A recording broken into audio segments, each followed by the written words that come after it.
Everyone, good morning. তো welcome back to my channel সুচিত্রা.অঙ্কুশ। তো এই যে সকাল সকাল ঘুম থেকে উঠেছি, আর উঠে দেখো বসে পড়েছি। তো এখন সকাল না, এখন প্রায় 9টা মতো বেজে গেছে। আর ঘুম থেকে উঠলে না কিছুই ভালো লাগে না। তো যাই হোক, এখন বাড়িতে কেউ নেই, সবাই রাস্তার দিকে গেছে। তো রাস্তার দিকে গেছে এই কারণে, মানে আজকে আমাদের পাশের বাড়ি থেকে আর কি ওরা মানসিক করেছে, তো সেখানে আর কি যাবে। আর এই যে দেখতে পাচ্ছ নীল জামা পরে আমার বাবা, তো বাবাও যাচ্ছে। তো সেই কারণের জন্য সবাই রাস্তাতে চলে গেছে। তো আমিও ঘুম থেকে উঠে এই যে চলে আসলাম রাস্তার দিকে দেখতে। আর শান্তনাকে বলছি কি যে তুই আমাকে ডাকিসনি, ওরা আগে আগে চলে এসছে। তো তারপরে চলে এসেছিলাম বাড়ি এসে যে এখন ব্রাশ করছিলাম। আর বোনরাও অনেক আগে উঠেছিল, কিন্তু কেউ ব্রাশ করেনি। তো সবাই যে রাস্তার দিকে দেখতে গেছিল। তো তারপর দেখো, আর ওই দিকে দেখতে পাচ্ছ তোরসা এখন ছাগলের পিছনে দৌড়াচ্ছে। তো সারাক্ষণ তো ওটাই করে, ছাগল গরু মানে এগুলোর পিছনে আর কি দৌড়াই। মানে খুব ভালোবাসে ও বলতে গেলে ছাগলের বাচ্চাকে। তো যাই হোক, তারপরে ব্রাশ ট্রাশ করে যে বসে পড়েছিলাম চা খেতে। তো চিড়ে ভাজা আর এদিকে লাল চা। আর বাবাকে বলেছিলাম ছানার জিলাপি খাবো, তো সেটাই আর কি রাত্রেবেলায় এনেছিল। কিন্তু রাত্রে আর খাওয়া হয়নি, আমি পরের দিন সকালে খেয়েছিলাম। আর এই যে দেখতে পাচ্ছ, এটা হচ্ছে একটা কাকার মেয়ে। তো এই যে মল্লিকা ওকে নিয়ে এসছে, তো এখন আদর করছে। আর আমি ওকে আদর করছিলাম আর কি, বেশ ভালো লাগছিল। তো এই যে সবাই মিলে এখানে বসে বসে আর কি রোদ খাচ্ছিলাম, যেহেতু ঠান্ডার সময় বুঝতেই পারছো।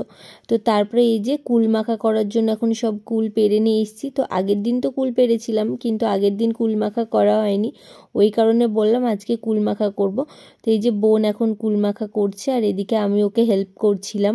আর এদিকে দেখো তোরসা এখন ও কি একটা কিনে নিয়ে এসছে, তো বোনকেও খাইয়ে দিচ্ছে, আমাকেও খাইয়ে দিচ্ছে। তো তারপরে ও চলে গেল, আর এদিকে বোন এখন কুল মাখা করছে। তো আমি বসেছিলাম ওর পাশে, ওই করছিল।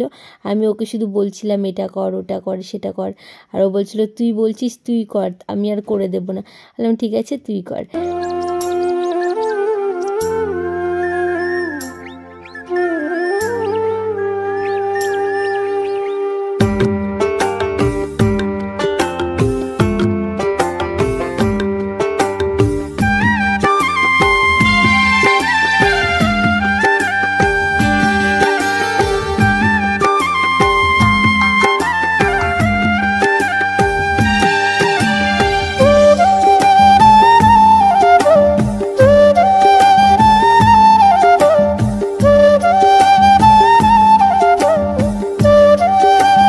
তো আমাদের কুলমাখা হয়ে গেছে। তো এই যে এখন দুপুরবেলা বসে বসে সবাই মিলে খাচ্ছি।